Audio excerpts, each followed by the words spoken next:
So we're in Cambridge Circus now, and you can see all the banners. And the wonderful thing is all the homemade banners. People have put together their own slogans.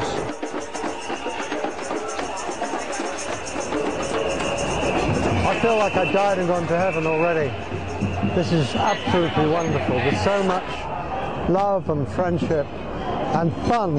We're having a good time. This is for life. And, you know, I've been going on marches all my life, but I've never had an experience like this.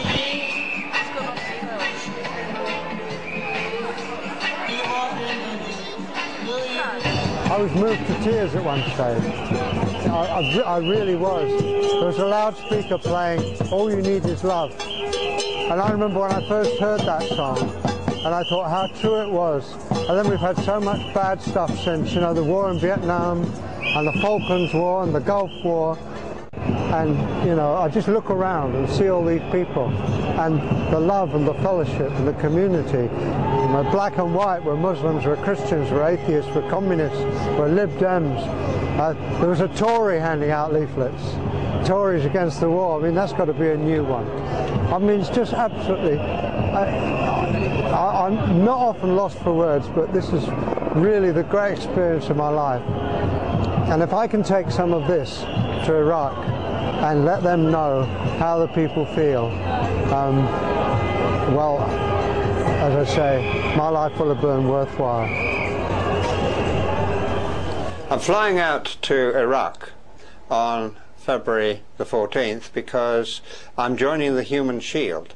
That's over 1,000 people from all over Europe who are going to Baghdad and other parts of Iraq to try and persuade the world that you cannot bomb a country into democracy.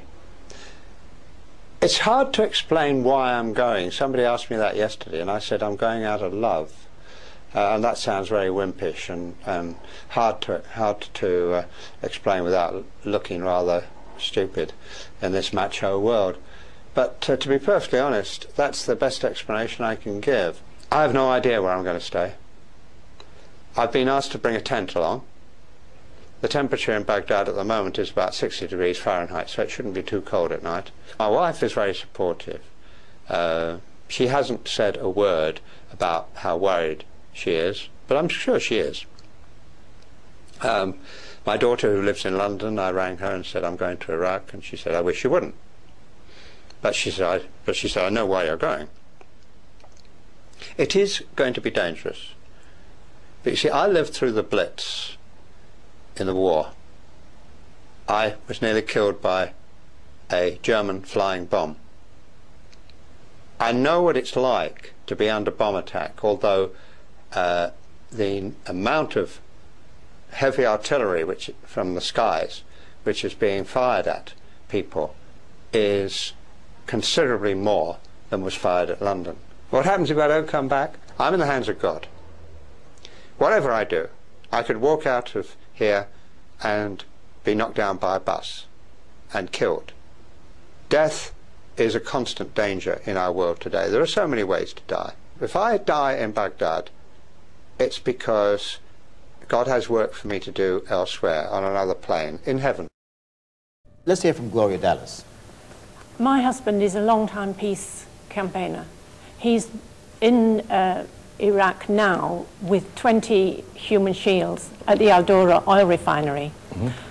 I have the coordinates for the place where he is. Would you let him be bombed there? Look, we will do all we can to avoid casualties if war begins, but I can't take the decision on that basis. And I hope you would ask him, even now, to leave and not put himself at risk in that way. But I appreciate Iraqis don't have that choice, but that is one reason why it is important to make sure, if we have to do this, that we try and give the people of Iraq a better future. How do you feel about that, Gloria Dallas? What the Prime Minister is saying is that unfortunately your husband will die. Well, I'm not saying that, but I'm saying, what I am saying is, no, I'm not saying that. What I am saying is that I think it is it is dangerous for him to be there, and he should leave, because I can't, you must understand, I couldn't have the decision forced upon me to do this or not as a result of people taking that action. It's dangerous for him to be there. It's also dangerous for the Iraqis to be there. They will die just the same as he would. Well, let's just look at Iraq for a moment. Thousands of people die every year, and I think someone mentioned sanctions a short time ago, and I'd just like to deal with that, if I might. I agree sanctions are onerous on the country, although, in fact, as a result of the changes that we made a few years ago to that the sanctions regime, actually they're allowed to sell as much oil as they want for food and for medicine for people. But he doesn't operate the thing in a way that allows his people to get that food and medicine. Your final response from you, Gloria? Well, I just can't see that it's justified. There is no reason why we should attack a country which is not attacking us. Well, except in circumstances where they're developing these weapons and the international community have told them... Poor. They are poor. They haven't got the money to develop it.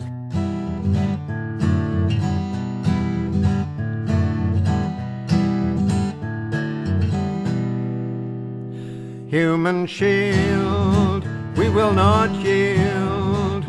We stand hand in hand between life and death.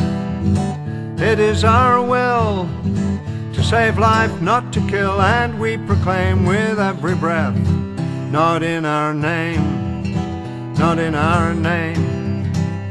Human shield, we will not yield. We stand hand in hand between life and death. It is our will to save life, not to kill, and we proclaim with every breath, not in our name, not in our name. Human shield, we will not yield. We stand hand in hand between life and death.